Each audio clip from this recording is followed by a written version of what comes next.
मलका पर्वत जैसी चोटी को सर करने वाले पहले फौजी जवान हैं जिन्होंने इस पर्वत को क्रॉस किया।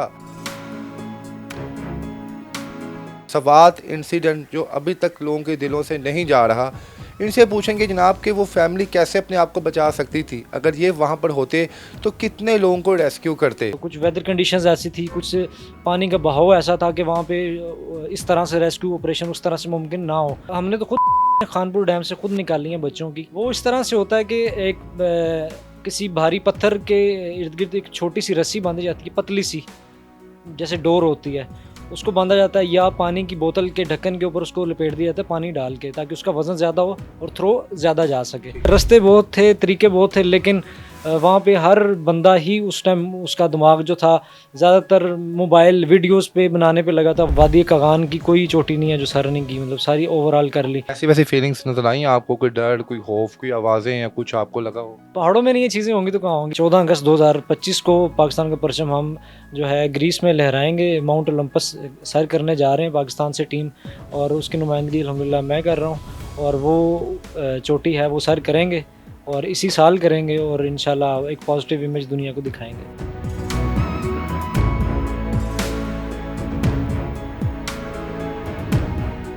जी अस्सलाम वालेकुम नाज़रीन, मैं हूं आपका मेज़बान इर्तज़ा भट्ट। नाज़रीन मेरे साथ इस वक्त जो हीरो बैठे हुए हैं, ज़िया इनका नाम है, कोहे पमा भी हैं, रेस्क्यू ऑफिसर भी हैं और फ़ौजी जवान भी हैं। कितनी खूबियां इनके अंदर हैं आपको बताएंगे।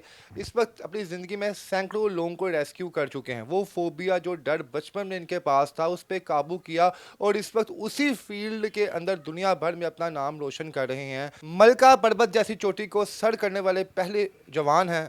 इनसे पूछेंगे जनाब, इस उम्र में इतने ज़्यादा कारनामे सरअंजाम दिए और पहले फ़ौजी जवान हैं जिन्होंने इस पर्वत को क्रॉस किया, अब तक कितने लोगों को रेस्क्यू कर चुके हैं, और सवात इंसिडेंट जो अभी तक लोगों के दिलों से नहीं जा रहा। इनसे पूछेंगे जनाब कि वो फैमिली कैसे अपने आप को बचा सकती थी, अगर ये वहाँ पर होते तो कितने लोगों को रेस्क्यू करते। अस्सलाम वालेकुम सर। वालेकुम अस्सलाम। ज़िया साहब कैसे हैं आप? अल्हम्दुलिल्लाह। अज़िया साहब माशाल्लाह इस उम्र में आपने वो कारनामे सरअंजाम दिए जो शायद किसी का ख्वाब होते हैं। आप जवान हैं, फ़ौजी जवान हैं और पहले हैं जिन्होंने ये क्रॉस किया। थोड़ा अपनी लाइफ के बारे में बताएं कि अब तक अपनी ज़िंदगी में कितने लोगों को रेस्क्यू कर चुके हैं, और यह क्या कोई दुआ आपको है या बचपन से ही चाहते थे कि आप लोगों के काम आएँ? जी, thank you for having me. असल में जो जज़्बा होता है ना इंसान के अंदर, वो जब अगर स्टार्टिंग से वो अगर आस्ता वो बढ़ता जाए, तो वो फिर एक ना एक दिन वो जुनून की कैफ़ियत इख्तियार कर लेता है। तो बचपन से ही जो जिन चीज़ों से डर लगता था, तो आज उन चीज़ों का हिस्सा हैं खुद हम। तो उन्हीं को ओवरकम करके हमने अल्हम्दुलिल्लाह इस चीज़ को हमने पॉज़िटिवली जो है उसको अपना शौक़ और जुनून बना लिया कि खुद ना सही लेकिन दूसरों के ज़रूर काम आएँ, जहाँ तक हो सकता है।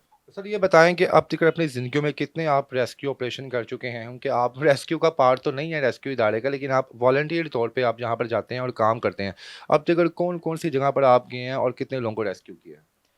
जी, बिल्कुल, बेशक ड्यूटी हो या ना हो, ये एक इज़ाफ़ी हमारी वॉलंटरीली एक चीज़ जो है चलती है कि हम आपस में दोस्त मिल के जो हैं जाते हैं।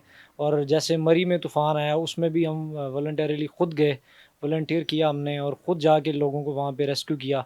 जहाँ पे अंदर गाड़ियों में लोग बैठे हुए इस तरह थे कि हमें लग रहा था वो ज़िंदा हैं, वो सो रहे हैं, लेकिन जैसे ही देखते थे, गौर करते थे, लेकिन उनकी रूहें प्रवास कर चुकी होती थीं। तो ऐसी-ऐसी दर्दनाक भी चीज़ें देखी। उसके अलावा मारगला जो पहाड़ियाँ हैं इस्लामाबाद में हमारे पास, तो वहाँ अक्सर आपने देखा होगा पिछले साल भी बहुत ज़्यादा वहाँ पे आग लगने के वाक़यात हुए हैं, फिर इस साल भी हुआ। तो रेस्क्यू ऑपरेशन जितने भी इस्लामाबाद में मारगला पे होते हैं, उनका हम खुद से हिस्सा बनते हैं। हम जहाँ भी हों, हम जहाँ भी सर्व कर रहे हों, वहाँ से ज़रूर हम कोशिश करते हैं तो कि आगे जैसा इन कि चीज़ों का अभी हिस्सा लोग बनें। आपको बताते हैं, कैसे आप इतनी देर आप टच में रहते हैं इन चीज़ों से? कोई आपको न्यूज़ भेजता है या कोई आपको अपडेट करता रहता है साथ-साथ कि यहाँ पे ये हैपनिंग हो गई है, क्या हुआ? जी, बिल्कुल यही है हमारा सोर्स ऑफ इन्फॉर्मेशन जो है, वो ऐसा स्ट्रॉन्ग है कि इस्लामाबाद, रावलपिंडी के अलावा भी ऑलमोस्ट हर सिटी के हमारे पास ग्रुप्स होते हैं, जो सिटीज़न्स के, अपडेट्स के, जिनमें फ़ौरन से पता चल जाता है। जैसे अगर आग लगी हुई पहाड़ों पे तो दूर से नज़र आ जाती है, तो विदिन मिनट्स अगर पता चल जाता है, तो फिर हमें उसी टाइम वहाँ से मूव करना पड़ता है कि पहुँचें और जितना हो सकता है उस नुकसान को ज़्यादा होने से बचाने में जो है ना, जितनी मदद हम कर सकते हैं वो ज़रूर करें। स्वात इंसिडेंट की अपडेट आपको कब मिली? दिल में पछतावा हो कि काश मैं भी यहाँ पर पहुँचता और रेस्क्यू करता?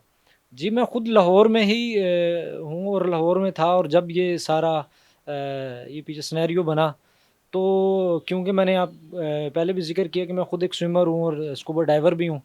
तो हम अक्सर हमने तो खुद खानपुर डैम से खुद निकाली हैं बच्चों की। तो डूबते हुओं को भी कई दफ़ा बचाया, वहाँ पे बहुत दफ़ा रेस्क्यू किया, लेकिन लोग नहीं बाज़ आते। तो वही सारा सिनेरियो माइंड में आ रहा था कि अगर हम वहाँ पे होते तो हम किस तरह से उनको टेक्निकली बुनियादों पे बचाते। कुछ वेदर कंडीशंस ऐसी थी, कुछ पानी का बहाव ऐसा था कि वहाँ पे इस तरह से रेस्क्यू ऑपरेशन उस तरह से मुमकिन ना हो। लेकिन ह्यूमन रिसोर्सेज जो हमारे, जिस तरह से रस्सी होती है बहुत काम की, एक ना रोप होती है, मतलब कि हम उसे अगर फेंके वन बाई वन कुछ कुछ ना कुछ कहीं ना कहीं बचा लेते। किस तरह लेकिन फोर्स पोस्ट क्या तरीका करता हूँ कि एक शख्स आपसे हाँ, 15 से 20 फीट की दूरी पर है, पानी की पानी के लहरें तेज दरमियान चल में रही हैं, बिल्कुल। तो रोप पॉसिबिलिटी नहीं है कि आप वहाँ पे रोप आप फेंक सकें, और किस बिल्कुल, तरह? वो इस तरह से होता है कि एक किसी भारी पत्थर के इर्द-गिर्द एक छोटी-सी रस्सी बाँधी जाती है, पतली-सी, जैसे डोर होती है, उसको बाँधा जाता है, या पानी की बोतल के ढक्कन के ऊपर उसको लपेट दिया जाता है पानी डाल के, ताकि उसका वज़न ज़्यादा हो और थ्रो ज़्यादा जा सके। ठीक है। तो उसको फिर मुतासरा शख़्स तक भेजा जाता है। जब उस तक पहुँच जाती है, फिर उसके जो हमारे पास जो छोटी उसी रस्सी के कोने पे हम अच्छी भारी वाली रस्सी होती है, वो बाँध के उसको अगले को कहते हैं कि आप अपनी तरफ खींचिए। जब खींच लेते हैं, फिर उस रस्सी को अपने जिस्म के इर्द-गिर्द उसको अपना लपेट के, तो उसका एक अच्छी सी गिरा लगा के, फिर वन बाई वन उसको इस तरह हम जो है ना यानी रेस्क्यू कि कर सकते हैं। रास्ते बहुत थे, तरीके बहुत थे, लेकिन वहाँ पे हर बंदा ही उस टाइम उसका दिमाग जो था ज़्यादातर मोबाइल वीडियोज़ पे बनाने पे लगा था, वायरल हो जाएँ इनकी कोई ज़हन में कोई लो आइडियाज़ नहीं लेकर हाँ, आते। यानी कि वायरल आम हो जाएँ। लफ्ज़ों में अगर आपके पास वहाँ पर 30 फीट की रस्सी होती है और आप वहाँ पर होते, तो उम्मीद है कि आप आधे लोगों को बचा पाते? ज़ाहिर-सी बात है, क्योंकि जो बेसिक स्किल्स मैटर करती हैं जो चीज़ें, वो ही अगर वहाँ पे जैसे 1-2 लोग वहाँ पे थे, कुछ रेस्क्यू के थे, कुछ सिविल थे, तो कुछ मिल के उन्होंने कुछ ना कुछ जानें तो बचाई हैं। तो ऐसे ही और होते तो आप खुद सोचें इर्तज़ा भाई, कि हम कितनी जानें बचा सकते थे। बिल्कुल। अज़िया साहब, आपने जो चोटी सर की है, मैं तो हैरान क्यों हूँ कि आपने क्या-क्या कारनामे सरअंजाम दिए हैं, और पहले आप फ़ौजी जवान हैं। वो चोटी की हाइट कितनी थी? कितने दिन में आपने कवर किया, और जाने का प्लान कैसे बना? और क्या क्लाइंबिंग एक्सपीरियंस था पहले आपके पास? क्या सीन था? जी, बिल्कुल। क्लाइंबिंग जो है, मैं क्लाइंबिंग सॉरी क्लाइंबिंग एक्सपीरियंस है हाँ, आपके पास? क्लाइंबिंग एक्सपीरियंस देखिए, मैं बचपन से ही ये कर रहा हूँ। मुझे शौक था पहाड़ों का, तो मैं ये कर रहा हूँ, और मैंने 13 साल साढ़े 13 साल की उम्र में पहली दफ़ा चोटी सर की थी। और उसके बाद मकड़ा पहाड़ की तरफ गया, फिर आहिस्ता-आहिस्ता करता हुआ अब अल्हम्दुलिल्लाह जो है वादी कागान की कोई चोटी नहीं है जो सर नहीं की, मतलब सारी ओवरऑल कर ली। फिर ये मलका पर्वत थी, इस पे कहा जाता था कि जिन्नात का बसेरा है, यहाँ पे कोई नहीं जा सकता, मर जाते हैं। फिर लाहौर के राशिद भट्ट थे माउंटेनियर, वो उनकी वहाँ पे होगी, उनकी वहाँ से डेड बॉडी लाई गई, तो उसके बाद कोपे माओ में लोगों में खौफ बैठ कि गया यहाँ नहीं जाना। कि यहाँ पे नहीं जाना, और वाक़ई ही नहीं लोग जाते थे।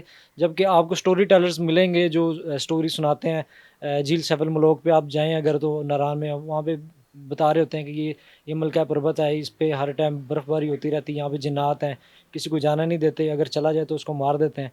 व्हाट्सएवर तो जो आप गए वहाँ पे तो कित हमने कर ली अल्हम्दुलिल्लाह, 11 दिन में की कोह पे पाकिस्तान की टीम के साथ हम गए अल्हम्दुलिल्लाह, और 11 दिन में चोटी सर भी की, दुनिया को दिखाया भी, बताया भी कि कोई चीज़ तो वहाँ पर इम्पॉसिबल कोई नहीं है। ऐसी-वैसी फीलिंग्स नज़र आई आपको? कोई डर, कोई खौफ, कोई आवाज़ें या कुछ आपको लगा हो? ऑब्वियसली ये चीज़ें देखें, हैं वहाँ पर? बिल्कुल हैं, बिल्कुल हैं। पहाड़ों में नहीं ये चीज़ें होंगी तो कहाँ होंगी? देखें, कुरान मजीद में भी ज़िक्र है सूरह जिन का। जी, जी। सूरह जिन है, तो फिर इससे ज़्यादा हम क्या डिनाई कर सकते हैं इस चीज़ को? जब वो मखलूक हैं, वो एग्ज़िस्ट करती हैं दुनिया में, तो वो एक दुनिया का हिस्सा हैं। तो ये है कि जब हम उनके पास जाते हैं, कुदरत में जाते हैं, तो हमें वी शुड रिस्पेक्ट देम, कि हमें उनकी प्राइवेसी का, उनकी चीज़ों का एहतराम करना चाहिए। जहाँ पे वो चीज़ें रहती हैं, वहाँ पे हमें हुल्लड़बाज़ी, नापाकी, इन चीज़ों का ख़्याल करना चाहिए। जब हम उन्हें तंग करेंगे, तो अंडरस्टूड सी बात है, वो भी हमें तंग जी करेंगे। साहब, जब आपने ये कारनामे सरअंजाम दिए, एक तो माशाल्लाह आपकी डेज़िग्नेशन बड़ी स्ट्रॉन्ग है। आपके इर्द-गिर्द के हल्का अहबाब में और आपके जो ऑफ़िस के कोलीग्स हैं, उनकी नज़र में आपकी कितनी रिस्पेक्ट है? देखें, जो मेरे साथ वाले हैं, वो तो शुरू-शुरू में तो मज़ाक ही करते थे कि नहीं, इस तरह नहीं होता, पहाड़ और ये वो, फिर इस तरह से। लेकिन जैसे ही असल में कोलीग्स हों या कोई भी हों, जैसे जैसे ही आप कुछ कर लेते हैं, तो फिर आप सबके लिए सब कुछ बन जाते हैं। वो कहते हैं कि जो है ना जो मेहनत होती है ना, मेहनत करते हुए कोई नहीं उसको देख रहा होता। जब कामयाबी हासिल कर लेते हैं, फिर 100 हज़ारों वारिस निकल आते हैं, क्योंकि मेहनत हमेशा यतीम होती है और कामयाबी के हज़ार वारिस निकल आते हैं। तो पाकिस्तान यही के होता जी, जी, है। पाकिस्तान के अलावा मुख्तलिफ दुनिया मुख्तलिफ मुल्कों में भी आप जाएँगे, क्योंकि वहाँ पे भी पहाड़ी सिलसिले बहुत ज़्यादा हैं, वहाँ पर भी मुख्तलिफ माउंटेन्स वगैरह हैं, तो क्या उन्हें भी सर करने का प्रोग्राम है आपका? जी, बिल्कुल, पिछले साल भी था प्रोग्राम और इस साल फाइनल है हमारा। हम इंशाल्लाह 14 अगस्त 2025 को पाकिस्तान का परचम हम जो है ग्रीस में लहराएँगे। माउंट ओलंपस सर करने जा रहे हैं पाकिस्तान से टीम, और उसकी नुमाइंदगी अल्हम्दुलिल्लाह मैं कर रहा हूँ, और वो चोटी है वो सर करेंगे और इसी साल करेंगे, और इंशाल्लाह एक पॉज़िटिव इमेज दुनिया को दिखाएँगे। अच्छा ज़िया साहब, अभी आपने बताया कि आप आउट ऑफ कंट्री जा रहे हैं पहाड़ सर करने के लिए, तो ये आप पर्सनल एक्सपेंस से जा रहे हैं, गवर्नमेंट आपको सपोर्ट कर रही है? बिल्कुल, हम पिछले साल भी इसी तरह ही गवर्नमेंट ने हमसे वादे भी किए, बुलाया भी कि हम मतलब टीम पाकिस्तान को हम माउंटेनियर्स को जो कोह-ए-पमा है, सपोर्ट करेंगे, बुलाया भी, मगर अनफॉर्चुनेटली उन्होंने कोई सपोर्ट नहीं की। हम वज़ीर-ए-आज़म ऑफ़िस तक गए हैं, बल्कि मुझे नाम लेते हुए भी एक शर्मिंदगी हो रही है कि वहाँ से भी कोई बुला के भी कोई किसी ने कोई ख़ास जो है ना वो एक रिस्पेक्टिव एलिमेंट या एक स्पोर्टिव एलिमेंट हमें नहीं नज़र आया अनफॉर्चुनेटली। तो ये नहीं होना चाहिए, जिस तरह बाकी खेलों को या बाकी उनको करते हैं, तो वहाँ इनका भी होना चाहिए, हमारा भी होना चाहिए कि अब हम जा रहे हैं तो जब स्पॉन्सर ही नहीं होगा, स्पॉन्सरशिप ही नहीं होगी, तो हम जाएँगे कैसे? उम्मीद है कि जब आपका पैगाम ये गवर्नमेंट के ऑफिशियल्स सुनेंगे, तो लाजमी आप लोगों के जो हैं टीम्स वगैरह हैं, आपका जो डिपार्टमेंट है, उनके लिए एक ज़रूर कुछ ऐलान करेंगे। मुझे उम्मीद है जब गवर्नमेंट फंडिंग होती है तो फिर ऐसे जज्बात ज़्यादा मजबूत हो जाते हैं, और जब गवर्नमेंट आपको फ़ंड करके, मुझे यकीन है कि आपने मज़ीद कोह-ए-पमा तैयार करवाएंगे, और जो मुल्क में दुनिया भर में पाकिस्तान का नाम रोशन करवाएंगे।